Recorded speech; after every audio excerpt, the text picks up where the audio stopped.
of people who post about video games, my view on the content has always been like, I want to make something that I myself would want to watch. Why would someone want to watch this? Actually questioning why. Why? Like, are you thinking about the person on the other end of the screen? Because you can have a good piece of content, but if you don't capture someone within that first 3 seconds. I very much dislike FIFA and Madden now. The games are just too much of a money grab. Like the way that they market a lot of the gambling of like packs and stuff to children, a little bit messed up.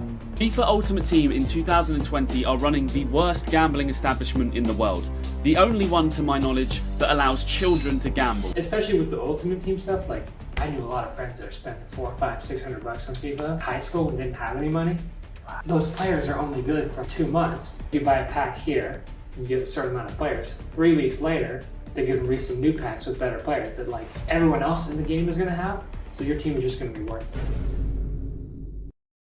Make sure you take the time to like, share, and subscribe. Go and hit the subscribe button so we can keep giving you guys content, so you guys can be notified as soon as we drop some news and information that's really going to help you. And then another thing, guys, and by the way, subscribing, it doesn't cost any money, nothing, no dollars. Just go in there, hit the subscribe button. Again, Spotify, make sure you download our episodes on Spotify. We are exclusive to Spotify because we are getting that deal.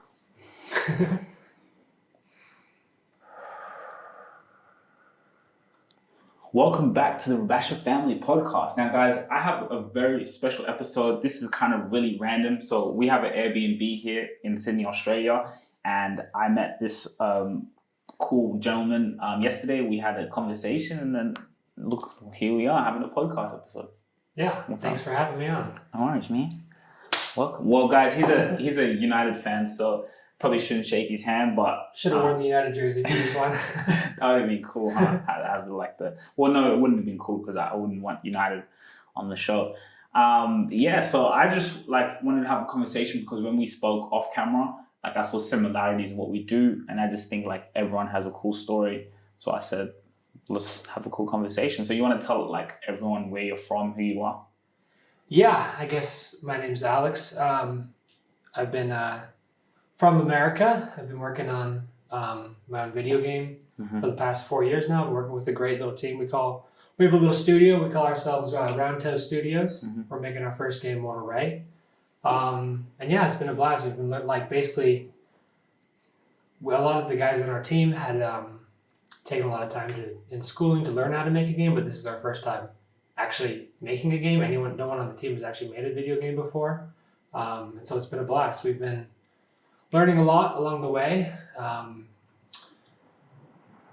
We've been sort of documenting our process through social media about like, hey, here's the behind the scenes of making a video game and showing in depth, because typically for video game studios, it's not really something you would ever see.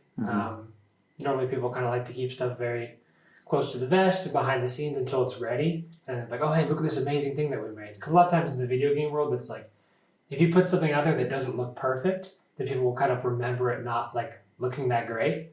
And it's sort of right off the game from the start, even though it's like very early in your process of working on something. So we've kind of tried to change that mindset a little bit of like, hey, we're posting every day, or at least a few times a week, updating like what we're working on and really showing people behind the scenes of what we're doing. And it's been a huge success. We've really blown up on TikTok. I think we're over like 800,000 followers on TikTok. Instagram's been good as well. It's been fun. Yeah, I think that's a great concept in terms of documenting the journey. I don't think we've really heard of like companies doing that, being able to document your journey. But before we go into all that, I do want to take it all the way back. Like, where are you from? A little bit, your childhood, stuff like that. Sure, yeah.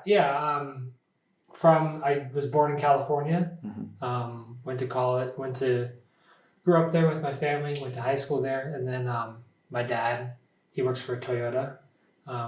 Their headquarters got moved from California to Texas, so he moved our whole family out to Texas with him, and I went to college out there. Went to the University of Texas at Dallas. Brothers, sisters? I got one sister. Okay. She's younger, yeah. She's an accountant right now. She just graduated and got a nice job working as an accountant out at PwC, which is a big accounting firm out in America. In Texas? Yeah. Okay, cool. So then I graduated with my computer science degree and started working with this video game, and it's been a blast. And now since during COVID, everything got I hit the mic. It might have messed up, but during COVID, everything got moved remote, so we were all working from home. And then after kind of the COVID scare ended, we were able to travel again. So my girlfriend and I, we decided, hey, if we're working remote, we can work remote from anywhere. And a lot of Airbnbs, the cost of an Airbnb for a month was roughly the same as what our rent was in Texas. So like, hey, might as well travel the world while we have the chance. So that's pretty smart. I like that. So your girlfriend, does she work? She's working like while you guys are traveling? She was working as a nurse. She worked a bunch before we left and saved up some money, and then she quit right before we left. So she's had it nice. She's just been chilling and had the last like 11 months off to just relax and explore the world. So yeah, it's been cool. We went to England and Wales and Belgium. I'm trying to think where else. Turkey, Spain, Portugal, Morocco, Korea, Japan, Bali, and now we're here in Australia. So like when you guys go to all these places, you're doing like monthly stays. Yeah, it's usually a couple of places a little more, a couple of places a little less, but about a month at a time per place. So we like it because it kind of gives you a little bit more time to really explore the city and kind of see what it's like to actually live there. Because we're both just out of college and we can kind of live anywhere we want. Especially when you're working remote. So we were trying to travel a lot and kind of see where, like what we like in places to live and find where a good place to stay would be for us. So yeah, I've been traveling. When you stay a month in a place, it gives you more time to actually kind of explore what it's like to actually live there. It's been awesome. And you don't necessarily get forced to do like all the tourist stuff like right away. Like you're not like, I got 4 days to get everything in that I possibly can. It's like you can really take your time. You can just today I'm just gonna walk to the coffee shop. I'm just gonna walk to the bar. I think you've given me some inspiration in terms of I like that how you go a month at a different place, to be able to work remote. And then the good thing for you is as well also you get paid in USD. So like when you come to Australia, that's a stronger currency here. Yeah. And other countries as well. Like it's so even maybe your cost of living is better. Yeah, for the most part it is.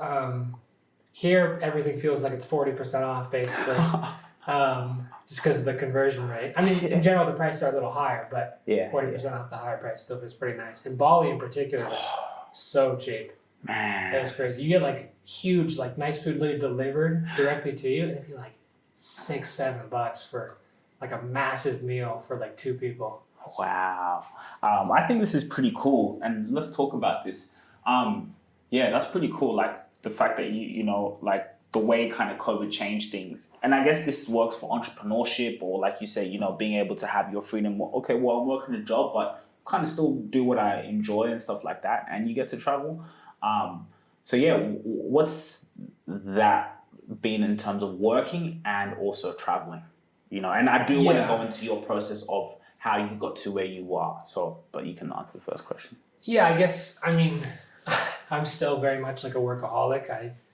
I do really like my job. I feel very lucky to have my job. It's kind of rare that like you have a job that you're actually really passionate about and you actually really enjoy. I think, for me, like when I look at my long-term life goals, like being creative and creating projects that I'm really proud of and things that I look back on that I'm like, oh wow, like I really put everything into that. I put like all my effort into it and I created this like piece of art or this like, I considered our game kind of like a piece of art because we've put so much time and effort and thought into it that like, it's kind of this beautiful thing. So that's like, I really enjoy that. So I probably spend a little bit too much time working. And then usually like in the afternoons or sometimes in the early mornings, my girlfriend and I will go out and we'll explore a city, and she has more time to explore off on her own as well. But I think like what you said, the fact that you get to do a job that you truly love and you're passionate about, like that's pretty cool. And I looked at some of the content that you're putting out there. It's cool. Like that's like you're going out there, you got the microphone and you're talking about the game. Like doesn't really look like it's a job per se. It's been a blast. It's fun. And so you're not really involved in terms of creating the game, but you've just been in the process of seeing the progression, right? And marketing it. Well, I mean, when I first joined this team, not as much, but now, I mean, there's only 5 of us right now, so we're just, I mean, everyone does a lot of things. So I work with the team a lot on like talking about the future and the creativity and what we're working on specifically. So I would say I'm very much involved right now in the creating of the game, and I do a lot of the art stuff and a lot of the level design and also a lot of the marketing and social media. So it's a very involved process, but it's a blast. Okay, cool. And have you always been into like games? Sort of. I was super into like FIFA and Madden. Oh, okay. Oh, in, FIFA. In high school and stuff. Okay. I was a top 200 FIFA player at one point in high school. I grinded that game like crazy. Really? Yeah. Damn. I very much dislike FIFA and Madden now. It's just the games are just too much of a money grab. And Oh, really? yeah, it's when you kind of get like when you get more into gaming and into like the game theory behind the games, like the way that they sort of market a lot of the gambling of like packs and stuff to children. It's a little bit messed up. And there's like because obviously, I mean, I can get to a whole thing on FIFA if you want. Yeah. Let's go ahead. Because at least also that's a little bit of my language too, because I haven't played FIFA in a really long time because I don't have time anymore. But I used to, oh man. Ooh, FIFA. Did you ever play Ultimate Team? No. I was a FIFA player. I just play when homies come over. Yeah. Play online. I never really, but I've seen it. Yeah, so I think that's where also you talked about the packs. But go on. Yeah. I mean, Ultimate Team is where nowadays that's like the main thing that people play FIFA for, and so basically, like if you want to play a soccer game, the only place to go really is FIFA. Mm-hmm. Like you're not. I mean, there's like Yes. other knockoff games, but like usually they don't. FIFA owns all the licenses for like the teams and the players and stuff. So like if you want to actually like, people play FIFA because they want to play with their favorite players and play on their favorite teams and everything else. But basically, the way that FIFA's kind of worked is since FIFA 12 to now, the game has not really changed. It's just every year they start adding a little bit more code. And so they've had these studios are big. They have huge development teams. But the people who made FIFA 12, most of the developers who are actually specifically on that team are not in the development team that are making the new FIFA games now. So essentially this code for FIFA has become this like jumbled mess that just keeps piling on top of each other. So there's been bugs that have been in the game for years, like from previous game cycles that no one knows how to fix without breaking the whole game. Because the code, it just keeps compounding on top of itself with different developers coming in and just having really no idea how to fix the problem. Because and this is from someone who doesn't know much about coding or all of that terminology, but like someone who's played FIFA from 12, 13, 14, it's true. The games have never really changed, to be honest. Of course, new transfers. Maybe they added that new thing of like, remember the manager mode? I liked it kind of with the NBA, how they do the kind. But those were fun, yeah. Yeah, that was pretty cool. But it's really, to be honest, usually all the same, just a little tweaks here and there. So it's just like updated rosters. It's the main thing. Which for any other game is pretty crazy because it's like if you made version 1 of your game and then next year you made version 1 and you made version 2 or version 3, right? You wouldn't resell version 2 and 3 as a whole new game. But FIFA every year does that where they make a tiny change and they resell it as a whole new game. Oh. And so, especially with the Ultimate Team stuff, like the gambling and stuff is a little, it's pretty suspicious anyways, but on top of that, it's like, I mean, I knew a lot of friends that are spending $400, $500, $600 on FIFA, like in high school and didn't have any money. Wow. But then those players are only good for like literally 2 months because there's like a power curve in the game, right? Mm-hmm. So say like you buy a pack here, and you get a certain amount of players. 3 weeks later, they give release some new packs with better players that like everyone else in the game is going to have. So your team is just going to be worthless. And especially when the whole cycle of the game is only a year, like you basically spend a bunch of money in the game and then you lose it all as soon as the next game comes out because no one cares to play the old FIFA games really anymore. Exactly. Yeah. So that's the whole thing about FIFA. It's a little messed up. I plan on making a more in-depth video about it later, on YouTube. Oh, you plan on like making content about it? Yeah. You should. I think even like when we're just talking about this, even alarm bells ring in my head. Like, yo, like, because there's so many people I know who play FIFA. I think so many people can relate to this conversation. Like, Oh yeah. you know, be like, yo, those guys, like, you're right. I want to ask you, what was the question that I had in mind? What are your thoughts on switching gears? Oh, by the way, okay, so on FIFA, do you think they've done well in terms of the marketing? Or have they just been the big dogs that they just dominate the marketplace?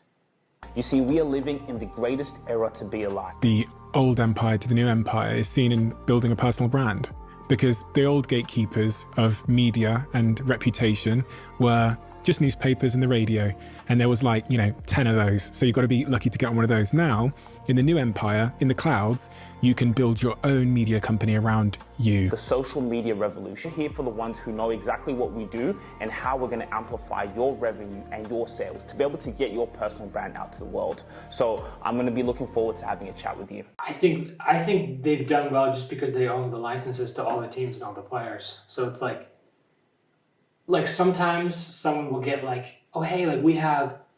I remember I saw a mobile ad for some like mobile FIFA knockout game, and they had the license to the Brazilian Neymar when he was back playing at Santos in Brazil, and so there was like that was like the only player that like people like the famous player that they had that they knew it was on the game. So like any ad that they had was always about like, oh yeah, we have like Neymar in the game, and that was it.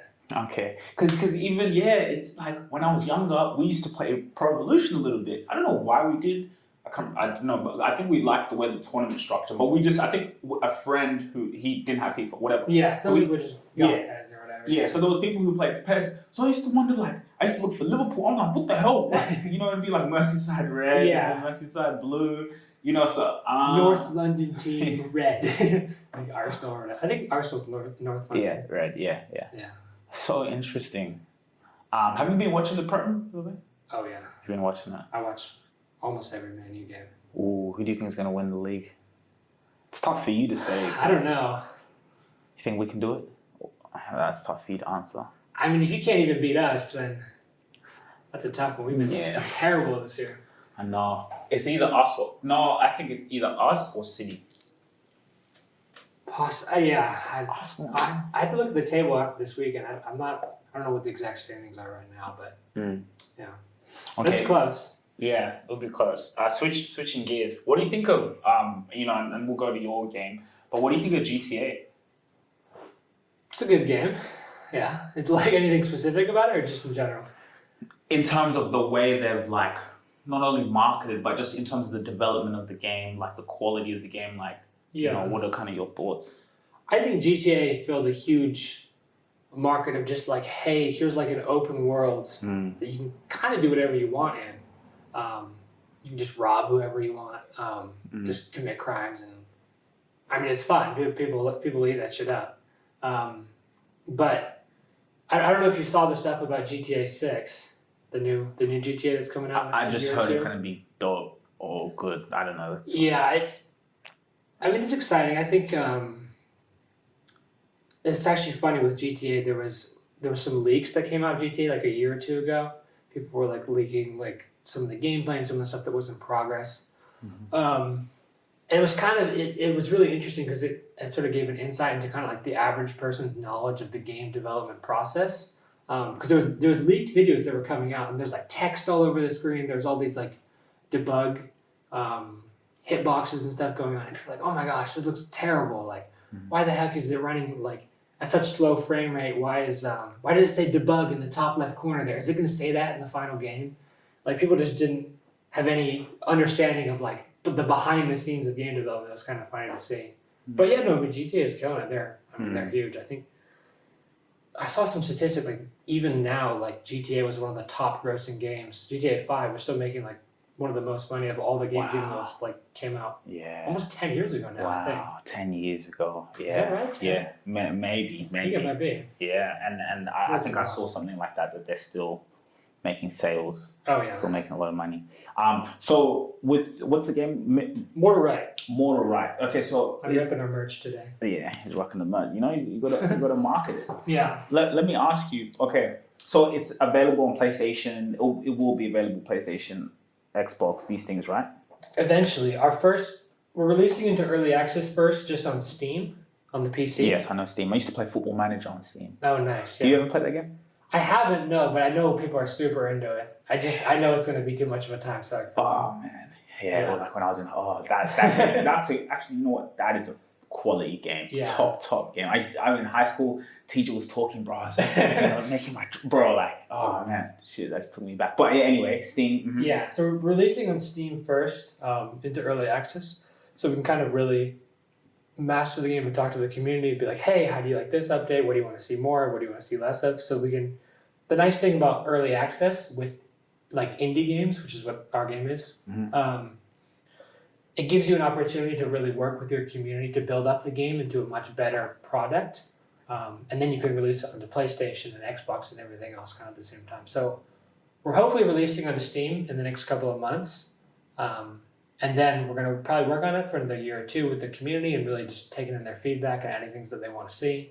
And then we're hopefully going to get a nice big full game release together on Xbox and PlayStation at the same time. Cool. So before I go into what the game's about, what's indie game? Because I don't know. I guess, I should say. So essentially in the gaming world, a lot of game development studios, like the programmers who make the game, typically work with publishers who will then go and market their game, who will make sure like all the payment structures are set up. Typically they'll help actually like fund the indie studio to kind of get across the finish line, polish up the game into a nice package.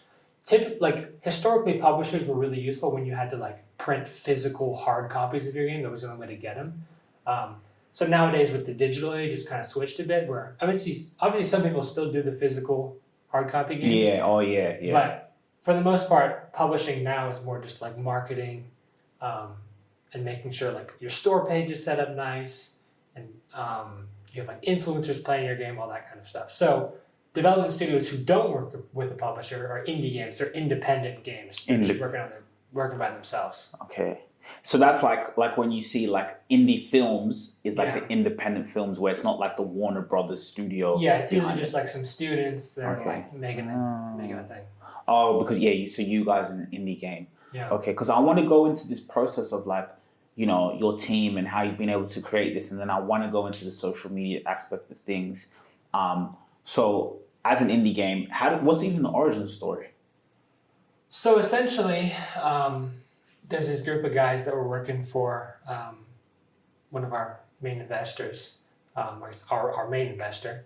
And so they were working on some other projects before, like with some tax software, with some real estate software.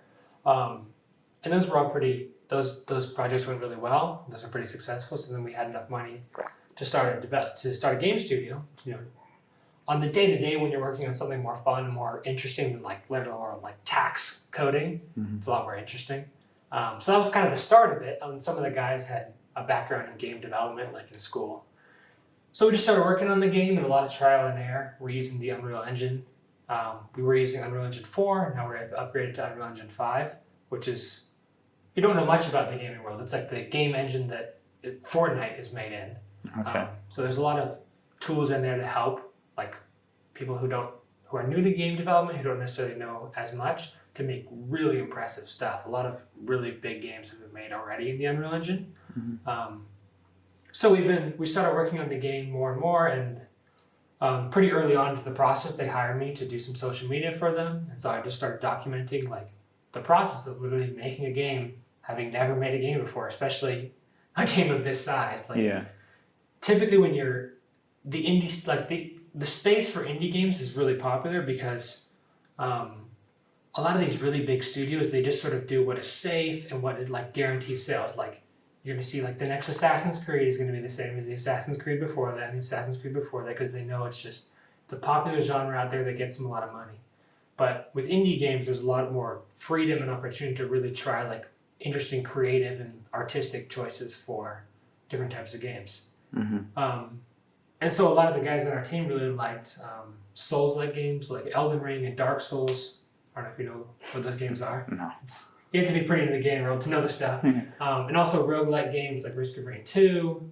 And so we decided to we're going to make a mashup of those two genres that in a way that we feel like it's going to be super fun. That hasn't really been done before.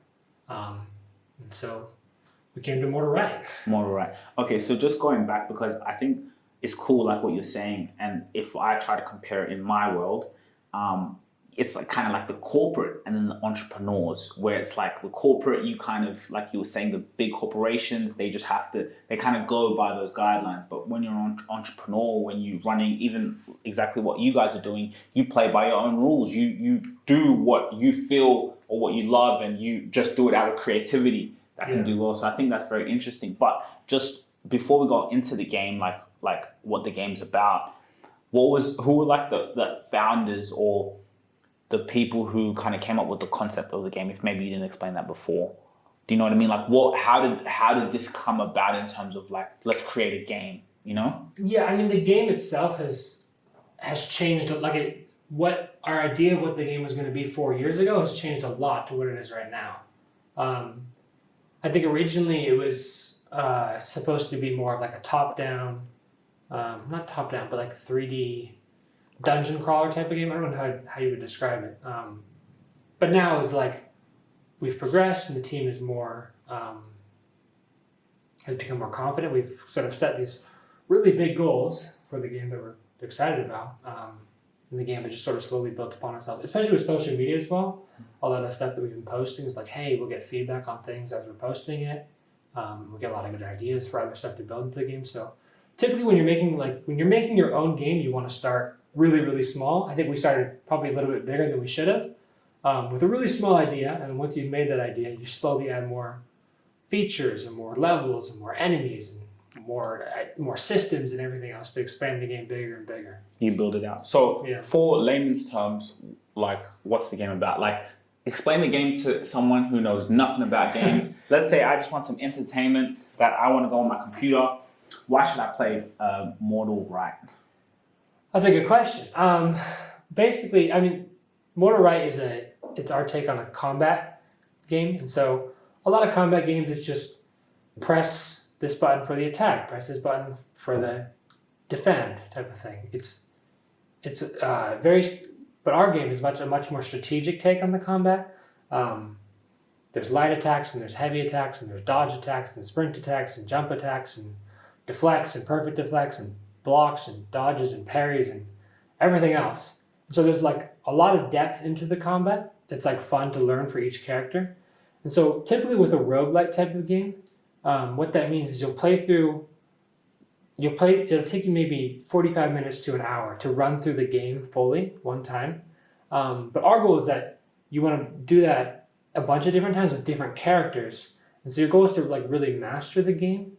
So like one time you'll play through with a character that's like really beefy and strong, and he's like really defensive minded. Like he can throw up big walls to block stuff. He's got like a big slow axe that chop through enemies. And the next time you play through, like, we have a character called Thea. She's like a fast fire mage, right? Mm-hmm. So she has little daggers that go in quickly, and you use it to charge up like fireballs and firewalls and fire tornadoes and everything else. Mm-hmm.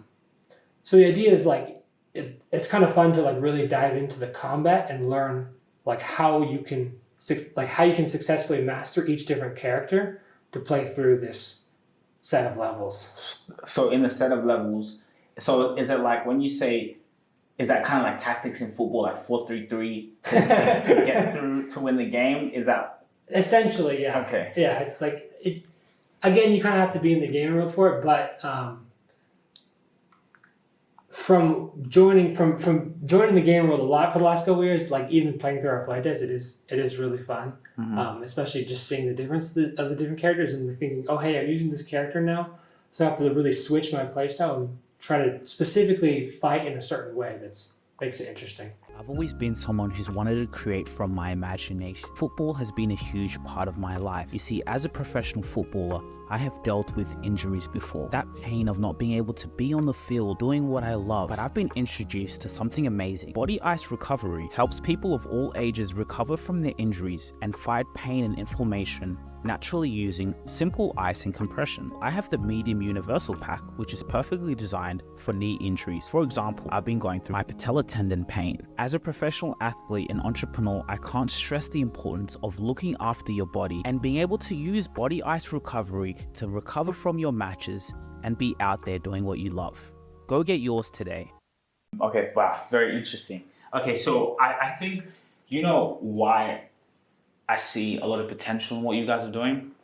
Because not only did you talk about documenting, you know, and I try to tell people this, like I drum this down through a lot of my content is document everything, like even this journey, like what we're doing, like how can we show people what we did, where it started from, right? Like a podcast, for example, started just a conversation, and like there's a trail to see where we started, and there's power in documenting. So the fact that you guys are doing that as a game, not many people have done that. So that shows a great into where you guys are going. But also it's like you guys are in such a cool place right now because we have social media now. Like the game has changed now, so you guys can use kind of media or even build a media company around your game. And that's why I was kind of thinking in terms of for you guys, maybe a good idea is like a podcast type of thing, you know, where maybe you're bringing gamers or you're bringing people who've played the game, I don't know, maybe the developers who, you know, just be creative with it, you know, so you can keep bringing a community,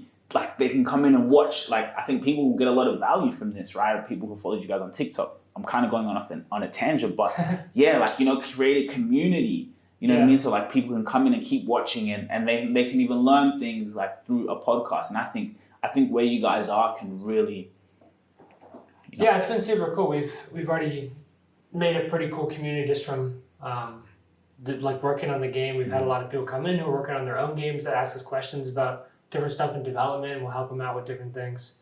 I think for us, it's a little bit hard to balance like spending your time working to make the game better versus like working on the marketing or the social media parts of it. I'm much more focused on the social media parts. Everyone else is much more focused on the working on making the game better first, which I think is good because at the end of the day, like if you do less marketing and your game sucks, then it doesn't really matter, you know? Exactly. So, and what does it take in terms of, because you mentioned about an investor. So, what does it take to, I guess investor is not really the right term. He's I don't know. He's like our boss who's funding the whole project. He's the head of the company, right? So, I mean, he's got the money that is investing in the rest of us. So, I don't know what you'd really call it. CEO, investor. Okay. So is that where, like, let's say the people who are developing the game go to someone and say, hey, look, this is our idea. We have this game. And then that person is, okay, cool, I fund it. Is that how that works? Typically, yeah. Okay. I think for us, it was just like, you know, the boss and then all the developers already had a good relationship. And so he was like, hey, I want to make a game. And basically gave us a ton of creative freedom to sort of take that whichever way we wanted to, which has been super great because, I mean, it's a super rare thing like in this industry to be like, hey, I want to work on this today, so I'm just going to make it. I want to work on this next week, so I'm just going to work on that, and I'm going to make that really good.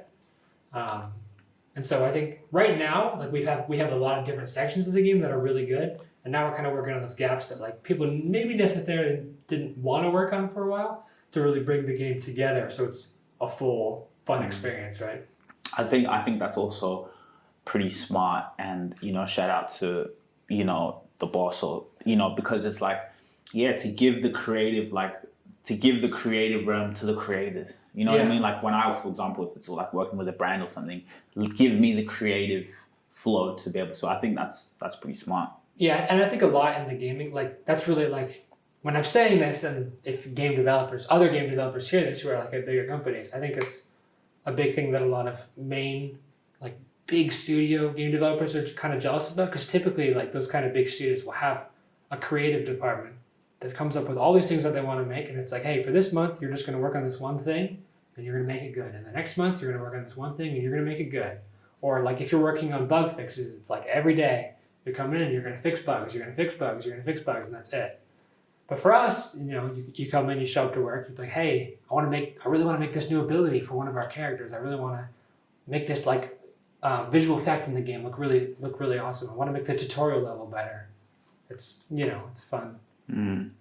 It's a fun workflow. I think just like listening to you, I think you guys are going very far. If you guys were a stock right now, I think I'd be I hope so. Putting my chips on you guys. If you're watching at home, wishlist Rite on Steam. Yeah. Also, they Help us can. out.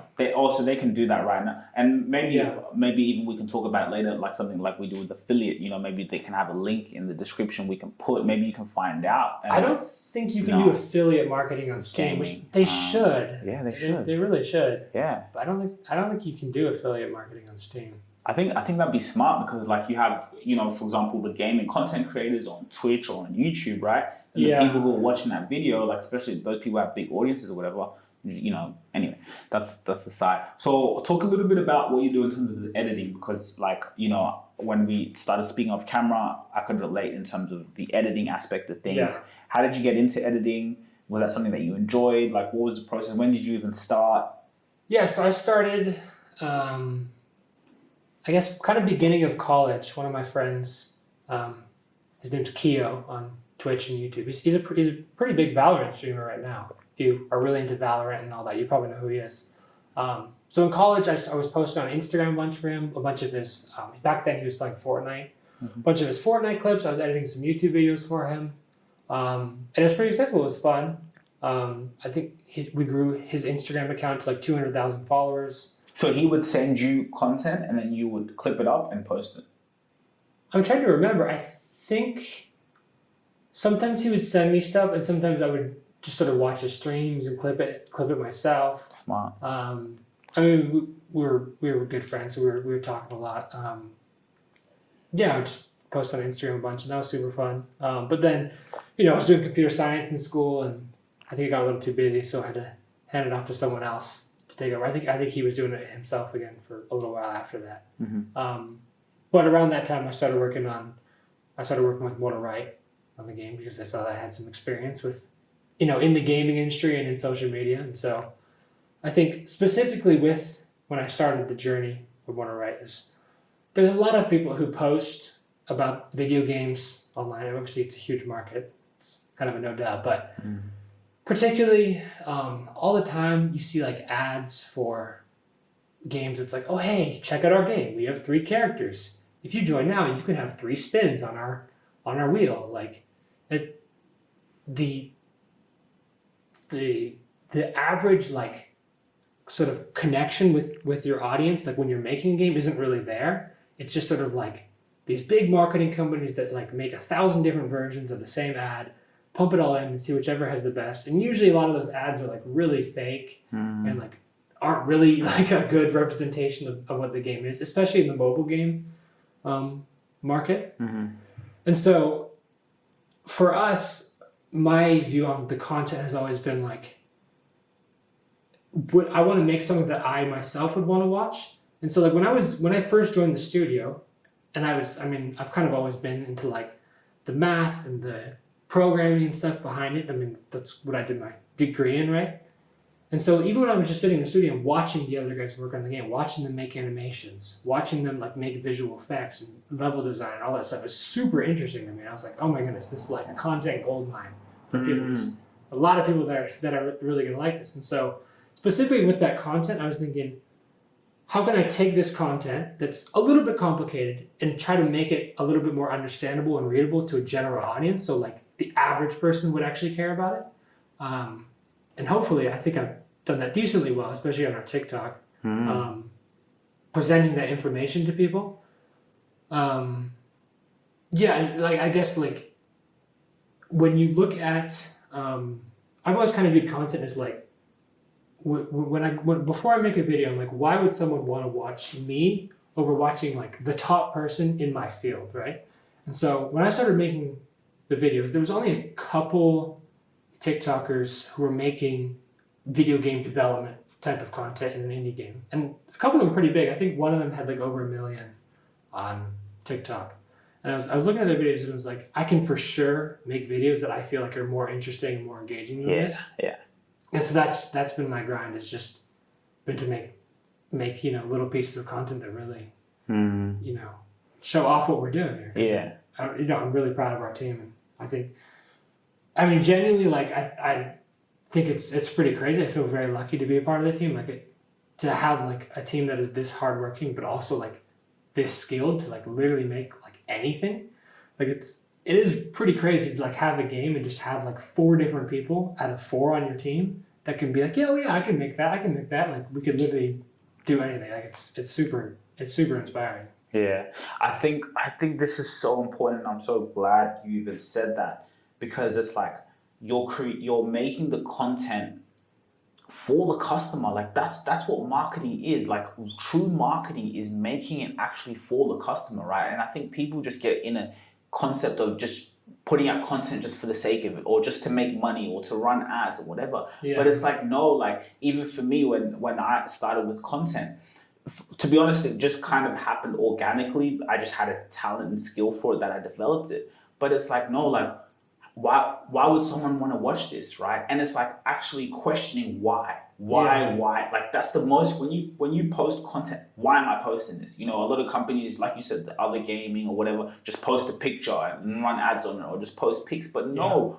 like, are you thinking about the person on the other end of the screen? You know, is there that little 3-second hook that, of course, there's certain strategies you have to put in place in terms of, you know, because you can have a good piece of content, but if you don't capture someone within that first 3 seconds, you know, like, you know, they can squid past it. So now it's about, okay, not only is this great content, but how can I capture their attention right away? Yeah, I think that's what's led us to be so successful, especially on TikTok, where like just constantly reflecting on that of like, I mean, so now we've had videos that, you know, we've had a bunch of videos that got like 10, 15 million views. Wow. It's pretty crazy. Wow. But like, I think especially when you're starting, like, I mean, there's tons of games. There's literally like 100,000 games on Steam that come out every year. Wow. I want to say. Okay. So I mean, there's a huge market. There's a lot of competition. Mm-hmm. And so I think really for us it was like how, like, really trying to think about how we can actually stand out. Because a lot of people are out there making a video game versus the other people that, you know, are out there doing the same thing as us. Have you guys started running ads? Actually ask you a question. I want you to think about this question. Are you an authority figure in your space? I know you're an entrepreneur, well, you're a solopreneur, and you're determined, you're a thought leader, but the question is, are you an authority figure in your space? Because let's be honest, how are you going to separate yourself from your competitors? Where is your personal brand? And you know what? We have actually something very special for you. Follow me. You see, we have a scorecard, right? So you can actually evaluate if you're an authority figure in your space, because at the end of the day, when you separate yourself from your competitors. That is where opportunities come to you because your brand is strong. You have brand equity. So for you to actually see how long away you are from that, or if you're close there, the link in the description, you can fill out a scorecard. And this scorecard is amazing because it lets us know and see where you are. And it's just for free for you to actually see where your business is, where you are as a solopreneur, and how you're going to get to that level of being an authority figure in your space. Because you see, here at ETS Rubasha Media, I'm going to be honest with you, we are at limited capacity. We only want to be able to tailor our clients to the ones we know we can deliver value, because value takes time and we want to be able to work with your business. But the scorecard is actually just for you to see where you are and are you an authority figure? Think about it and we'll see you. Link in the description. Not yet. Right now, you can only wish list the game on Steam. It's not actually available yet. Once it's available and we actually have that like conversion where you can do it, we probably will. Yeah. And then I think because you guys have got the organic so well, and you've got the organic to like a great place. Yeah. Now when you guys eventually start to run ads, you can use the organic that's done well and you target it against this. But also you guys are just being organic. So your TikTok, because I've seen your TikTok, and I think again TikTok is a huge market for you guys. Yeah, of course. Yeah, that's where we've gotten the vast majority of our traction and wish lists and everything from. I think TikTok in particular is kind of changed because obviously as like an indie studio we don't have like a huge budget to market games. A lot of video games, it's like, let's say they spend $2 million actually making the game, they'll spend $8 to $10 million marketing the game. Which is insane. For us, it's like completely the opposite, right? Like almost all of our money is going into developing the game. And the marketing of the game is just like our hard work, right? Which I think is actually really great right now because now, I mean, an average TikTok video for us, I think if you look at the average views and the average videos across all of it, like an average TikTok, it's like 200,000 views for us, which is pretty crazy. Obviously, you know, some Some get like literally 5,000 views, but then you have those videos that get like 3-4 million views. So on average, they all average out to about 200,000. So like, you know, you're gonna spend like $10,000 making an ad, or you're gonna spend $10,000 making 20 TikToks Yeah. to pump out, and you probably have at least a couple of them blow up and Yeah. get you more attention. Yeah, I think like in terms of when you talked about how companies spend on it makes sense, right? Because the marketing, to be honest, it's the most important. Like you can have a good product all you want, and of course, like it's always good to have a great product or great service. In this case, a product, but yeah, the marketing is huge. But at the same time, if you can like the great thing about marketing is because a lot of companies, they waste a lot of money on their marketing. Oh, their sure. marketing is useless. So Yeah. they'll go and try to do TV ads and they do all this type of stuff. Their marketing is usually useless. And that's why it's good when you have in your marketing creators, because creators, they're thinking of the person on the other side, because I don't know, just creator resonates well with the customer. Yeah. But yeah, so I think in terms of the marketing side is huge. But when you know how to do it well, like you do, and then you can just kind of put, you allocate resources to, okay, we're doing this, let's pump out more of what we're doing that's doing really well. I think, and again, the documentation and what you're doing is pretty cool. Yeah, I think just for us as like a small studio as well, it's like our focus, like our big goal, like whether or not the company goes under, whether or not we have no sales or whatever, are like, I think, which is not necessarily a good business mindset, but our goal has always just been to make a game that we're proud of and that like, we think is fun. And so I think the idea for us of like spending a bunch of money on marketing versus like spending that money to like make the game better has never really sat well with most of the team. So I think it's worked out, because for a 5-man team, I genuinely don't think you'll see like mini games that are nearly this impressive for that small of a studio. Like a lot of games that are like indie games or smaller games that blow up, I mean, they've got 30, 40, 50. I think there's one that was coming out that was like, oh yeah, we're working on our game. We've only got 60 people. It's really tough to make a game with only 60 people. I'm like, man, we've only got 5. This is what are we doing out here? Yeah. No, I think, yeah, like as I said, I think you guys are onto something, and I can just see it through your passion and the way you're talking, that like it's again, it goes back to just the love, the love for the craft, and like how can we just make a dope game that we're proud of, and again, like I like to try and talk about or help people with is like, just that authentic marketing, right? The authentic, like it's no scripting. Of course, sometimes you have to, what you need to do to be able to, put something out there, but authentic, right? Like this, right? This is marketing. We're sitting down here on the conference and we've got cameras here. We could be doing this off camera like we were doing yesterday. Yeah. But it's just like, no, let's just put the cameras here. But like, this is a natural and authentic conversation. Yeah. It's a natural and authentic conversation. We were having similar conversations off camera. Yeah. So like, that's I think, that's a major key, and you guys are doing that really well. So what would you say is like the big goal? Is it, is it to maybe sell the company? I know maybe, and we don't have to go into logistics or things that, you maybe can't go into. But like, what's maybe the long-term goal? And then I want to go into your personal long-term goals. Yeah, I mean, the long-term goal for our company right now is to obviously get into early access, work on the game, make it really great, have an amazing full game release. We would love to be able to increase the size of our team, start working on a second game and a third game. We've got the lore written out that we can have a sequel and we can have a third game if we get to that point. I think it's thinking pretty far ahead right now, but I think ideally that would be the future for our game and for our studio for sure. Obviously for now it's just to make this game as good as possible and hopefully get there. But yeah. Wow. And your personal goal? Personally, I mean, I already love working for the studio. I think obviously having this new startup of the game actually become a financial success would, would make it more of a financial success, obviously, to everyone on the team as well. Would be my personal goal. And I think, just in general, I like creating content. I've got plans for like YouTube channels and stuff that I want to work on my own outside of the work hours, which basically just means that all of my hours will now be done making video. But honestly, I kind of love it. It's kind of like a weird addiction to me, like making like videos that other people, especially when you get like really good feedback from people. Yeah. Like, it's very fulfilling, you know. And so I think kind of just doing more of that and creating videos and projects that I'm proud of. I think I specifically got YouTube for my own personal goals. I have kind of creative ideas that I really want to work on, like kind of bigger videos that I think could be really exciting. So yeah.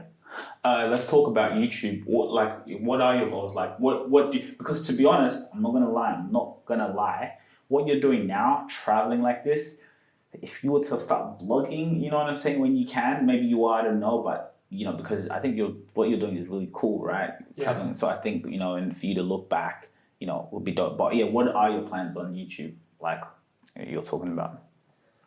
I mean, a lot. I got some friends who did YouTube who are very successful at it right now. You know, they're it's their full-time job, and they're making good money from it. And how much would you say your friends making? I can't say exactly, but cool. It's good money. Good money, yeah. More than they'd be making like working an average job anywhere else. That's for sure. Can you imagine that, just posting videos? Dope. Yeah. Anyway. And I mean, you know, they put years of work into making their videos good and everything else, but yeah, I mean, I think it's a great space. I spend a lot of my free time, like especially in the background, listening to YouTube. Yeah, so like me. I think that there's specifically in YouTube, there's a huge market for making more in-depth, interesting videos about indie games. There's a YouTuber, what his name is, like the Russian Badger or something. He's got like 6 or 7 million subs, but he makes a lot of videos about kind of going in depth, like 30-40 minute videos, talking about like specifically like a game, and pretty much all of his videos are brand deals. Oh, wow. He posts like once a month, and I mean he's probably making 60-70 grand per video just from the companies paying him. Just from the brand deals. Yeah. And then when you think he's getting ad revenue on top of it, he's getting millions of views. And he's getting a lot of from that. So he gets he gets millions of views, and then when like you just told me 40-50 minute video. So I mean his content, like I mean you can tell he spent a long time like really. He's got a really good editing style. It's super engaging. It's overall it's great, right? But he does these like more in-depth videos talking about the games that he might have not played before. They're usually pretty big games because they paid him before. Obviously they're paying him to do it usually. But I think in general that there's a lot of potential for that in the indie space. I think there's a lot of really good indie games, especially like in this TikTok process. I've connected with a lot of indie studios who are making really cool projects, but don't necessarily know how to market themselves. And so I think there can be a huge market for making really quality content for those kind of smaller studios that are making genuinely super interesting stuff that normal people wouldn't really see because the indie studio doesn't have like a $30 million budget to show the Call of Duty ads on the bus stop, you know. So your plan on YouTube is to start making content similar to that kind of what you were saying, that guy, or long form content. And I think kind of just talking about, I mean, now that I've been in the gaming space so much, I think there's a lot of behind the scenes, a lot of the game development stuff that is super interesting that a lot of people in the game space don't necessarily know about, don't necessarily think about. There's a guy who just blew up a lot the past couple of years on YouTube. His name is Pirate Software. The dude's name is Thor. Great guy. And he's like a former he is a game developer. He made his own video game. He used to work at Blizzard. Big company. He blew up on YouTube kind of talking about a lot of the behind the scenes and stuff. So yeah, I think in general there's a huge untapped market for it. So that's kind of my plans in the future. My focus right now is this game. But in the future, down the road, I would like to do some of that in my free time, outside of the game, you know. Yeah, but like because I mean, roughly from when we talked yesterday, you said like there's all this. Oh, but then you did mention there's certain things that you can't necessarily show because I was thinking, why not also some of the long form content that you have now? Why can't you guys post it in terms of your channel? Yeah, so we've been actually talking about kind of more just posting like, hey, here's 30 minutes of unedited gameplay, check it out. And I think now we can do that. Previously, it would have been like, oh hey, the engine's loading up for 5 minutes, and there's a bunch of debug text on the screen, and all this stuff that's like not ready, presentable, or it's just gray boxes is not really is not really ready to show off yet. Okay. So typically it would be like the videos would be more like, oh hey, we made this really cool new dash attack in our game, so let's make a video going in depth about like how we made the dash attack, how we made the animation for it, how we put it together, what the idea behind it is. That's kind of been our typical content style. But I think as the game comes out and as any content about the game becomes better, and because hopefully once the game's out, pretty much any footage of the game will sell the game well, then we'll be able to kind of do more of that long form. The long form. Yeah. Okay. Because I was just thinking that, I believe a lot in long form content. I believe a lot. Growing YouTube channel. Right now I have a thumbnail designer. Like I'm low-key spending a lot of money on it because it's like the thumbnail, and I don't know. I can talk about this stuff all day long. It's pretty cool. Can we talk a little bit about what's it like being in a relationship and then also managing this too? Like, because I get you, right? Like, even for me, what I'm doing, it just consumes a lot of my time. And even like, I've been a footballer, so I've played, overseas, and I'm still playing football. But I don't know, like, just this entrepreneur stuff and this creation is just taking over. Like, I'm just here until like, I look at the time, I'm like, oh damn, it's like 3 a.m, and just editing or whatever the case is. So what's it like being in a relationship? And there's a lot of conversations with work-life balance and stuff like that, but it doesn't exist, man. Like, and then it's also about finding someone who can understand that lifestyle too, and who can, understand it and support you. So what's it like, and what maybe struggles have you gone through with that? I mean, honestly, my girlfriend, her name's Doma. Cool. She's been amazing. She's so supportive of everything that I do. I mean, specifically in the content creation space, like there are some nights where I'm literally like don't sleep the whole night because I'm up editing videos all throughout the night. There was a few months ago, there was a big drama going on with Unity. They're like a game engine that was screwing over a bunch of developers, and so I think I pretty much did like 2 all-nighters in a row to pump out like 5 TikTok videos about it. Wow.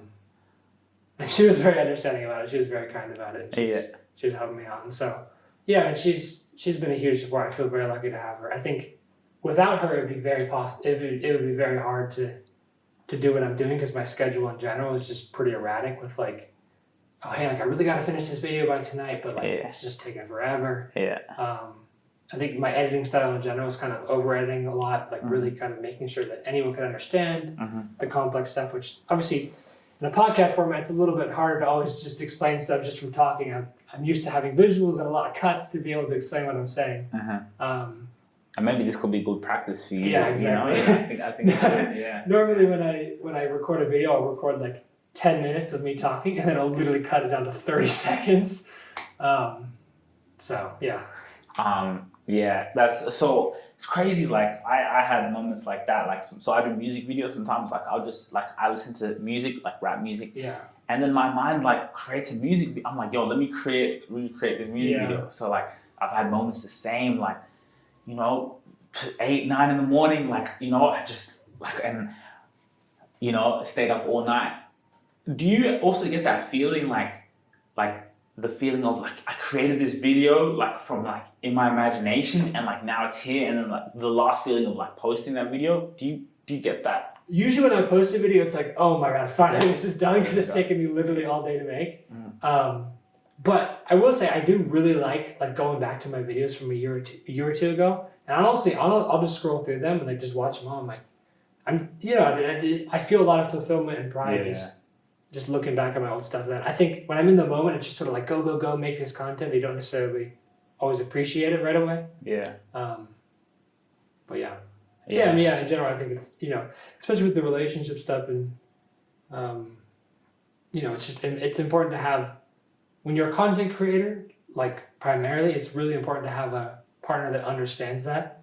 Obviously, it's very important to respect you and your partner's plans and events and everything else, but sometimes it's like, hey, there's this really big opportunity, I need to do it now, I need to drop everything to do it, and you kind of need someone that is understanding of that.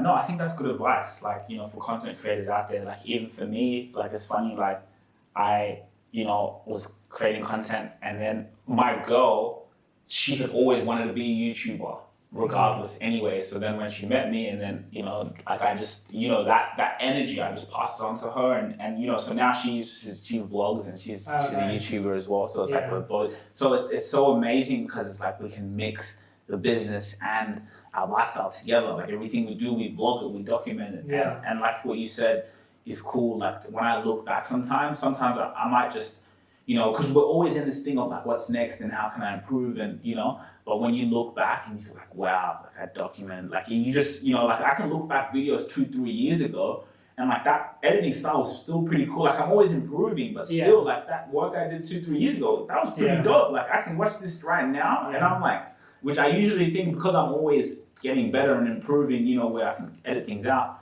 I'm still pretty proud. You get proud of what you did. I think also just kind of seeing the growth, like when I first started making videos, I mean, I don't really even know how some of those videos like did as well as they did, because some of them I'm just like, I just look so shy and awkward, and maybe that's why people liked it, but like, I feel like you grow so much more like with the camera being in your face and having like, it's almost like your YouTube voice or like your video voice. It's like a little bit more energetic, like a little bit more like makes boring things sound a little more exciting, you know, for videos. Yeah. Have you ever thought of like vlogging?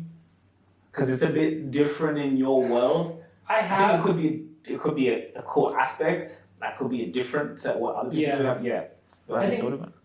Vlogging in general can be super interesting, and there's actually a lot of game developers who stream themselves while they're developing all day. Oh, okay. Wow. I think we could have done that, but I think a lot of the guys in our team just like to really more focus on what they're working, and if they constantly have to like talk to people or like, you know, look presentable or like, you know, have the nice bright lighting or make sure that the mic's all good, like it kind of, I think, unless you're like have that kind of content brain, it's hard for some people to fully focus on like being a streamer and actually making a good game. So I let the guys, the rest of my team, just fully focus on making the game, and then I take whatever they do and I shorten it down to nice content for everyone to enjoy.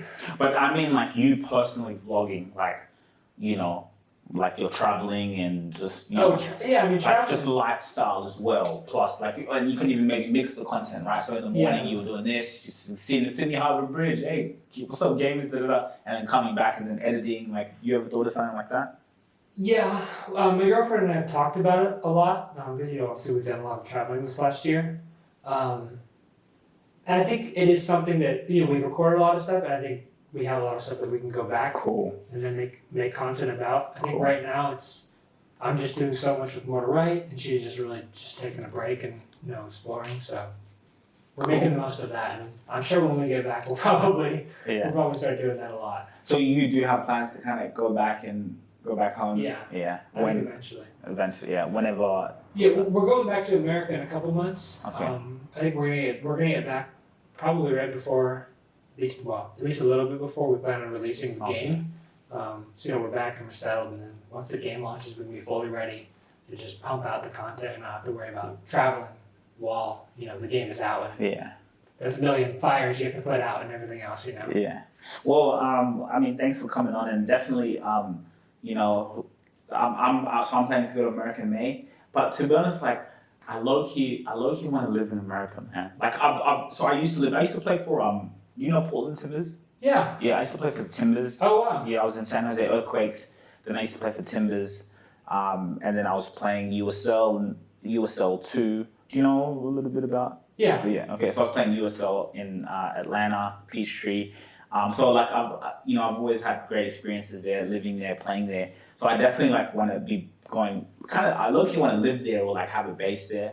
I'm going in May, so I'm really excited, like to just, especially like with the content creation. I was doing it when I was in Atlanta, but like now I have obviously more. Like before, I just started with a crappy phone and I just editing everything on my phone, like come a long way in terms of the equipment and stuff. So now I got all this type of stuff, so it'll be cool to go back. But definitely like when I go back, like come out and maybe see. Where you in Houston, right? We're in Dallas. Dallas, okay. Yeah, I always heard when I was in Atlanta, people told me like, yo, you should go to Dallas. Like if you love Atlanta, you'll love like or Texas or I don't know, Houston, whatever. Yeah. Yeah. So cool, man. Thanks for coming on the show. Yeah. Appreciate it. You know, I was gonna mention, you know LAFC? Yeah. My girlfriend's dad was one of the coaches for LAFC. Oh, really? I remember, yeah, he's like one of their like academy coaches for Oh. their team. Oh, it's like what age group? I think the top, I think he kind of moved up a little bit, but he's like kind of manages the top couple of age brackets. I think U16, U18, and the reserve team, I think, as well. How is there?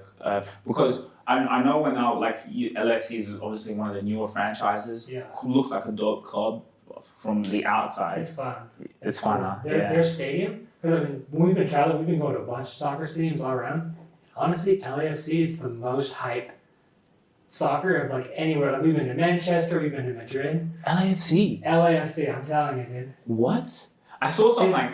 One side of their stadium behind one of the goals is completely filled with standing section, and everyone is jumping and standing and singing with like huge flags the entire 90 minutes. Doesn't stop. Every other stadium you go to, even like Manchester, Yeah, they're quiet. Madrid, like there'll be 10, 20 minutes of the game where like almost no one says anything in the whole stadium. It's crazy. Yeah. Wow, really? Yeah. Because like I know I went to like City game. In England, they'll have the moments. It was really quiet. Like you can literally hear like someone cough or something. Oh yeah, when you score, everyone goes crazy. Yeah. But like besides that, it can be pretty quiet. It could be cool. You can hear someone cough, or even I've seen even Pep Guardiola. Sometimes he's like he'll look at the crowd like, bro. I've seen Pep a lot of times. It was like, bro, like can you guys like maybe I don't know. But even when I went to Camp Nou, same thing. It's like. Yeah, they have those moments, or in England they'll have moments where they'll like for 5 minutes they'll start singing they'll sing a song and like so LAFC is just non-stop like even their academy it's pretty fun because there's like a cup like the MLS Next Cup that they usually play out in Dallas. Yeah, I've heard about it. Yeah, so we went and my girlfriend and I went and we watched a bunch of the games. The LAFC was playing like their under 16, under 18 games, and I mean even those were super hype. Like they would score the goal and like. All the other teams would come rushing onto the field and like they'd be cheering the players. Crazy. Who's the manager? Was it the Bradley Cooper's? No, Bradley Cooper. Was a bald guy. I thought he was. He was. I can't remember who they replaced him with. Now. Yeah. Also, Atlanta United. I never went to a game when I was there. They're like pretty cool. Timbers, like good, decent crowd. Did you ever go to Timbers game? I haven't been to Portland. I've watched a couple of their games, but. Haven't been. Oh, you haven't been there. Portland's cool. I mean, America's huge. It's hard to go everywhere. Bro, America's like a freaking continent. Yeah, it's crazy. Hey man, we could talk. You see why I love podcasting? And it's crazy why I told you like, come on, like I don't know. It's just kind of like, bro, everything can be a podcast. And we got so obsessed. Like me and Dad would go to dinner, bring the cameras, and like, we make it into a podcast. Oh, I'm sure once you start recording, it's like. What won't I record? Yeah, you know, like it's just like, you know, and then if there's some things that we obviously have, but there's something that we have to edit out, but we don't really like, there's something that maybe we can't talk about, we just won't talk about it, but it can be sometimes like, I've been in, like, you just get so comfortable sometimes where you can like maybe say stuff, that's a topic for a different day. But no, I really appreciate you. Like, you didn't have to come and do this. You know what I mean? Like, you're staying here at Airbnb. And it's good experience for me as well, getting more long form. I think it's good. And, like, just because, I mean, you're not like a developer or anything like that. But I just think, and I try to tell people, because I'm like in Australia, I meet a lot of people within the startup world. Like, you know, and it's just like a lot of the communication, they're just such geniuses, which is a great thing. It's like you're such a genius in your field. But when it comes to communicating, it's like a different story. So like this is just such great practice to get into, just to like, you know, like even when I asked you about the game, like explain the game in like a layman's term, and then you also got to think, oh shit, like, you know, to explain that to someone. Well, yeah, normally when I have to explain it, it's like, all right, I got an hour to write the script, I got an hour to cut down the video, you know, it's hard, it's a little bit hard to do off the top of your head, but it's been fun. Make sure you take the time to like, share, and subscribe. Go and hit the subscribe button so we can keep giving you guys content. So you guys can be notified as soon as we drop some news and information that's really gonna help you. And then another thing, guys, and by the way, subscribing, it doesn't cost any money, nothing. No dollars, just go in there, hit the subscribe button. Again, Spotify, make sure you download our episodes on Spotify. We are exclusive to Spotify because we are getting that deal. If you really enjoyed this video, make sure to click here. And I'm sure you're going to love that one.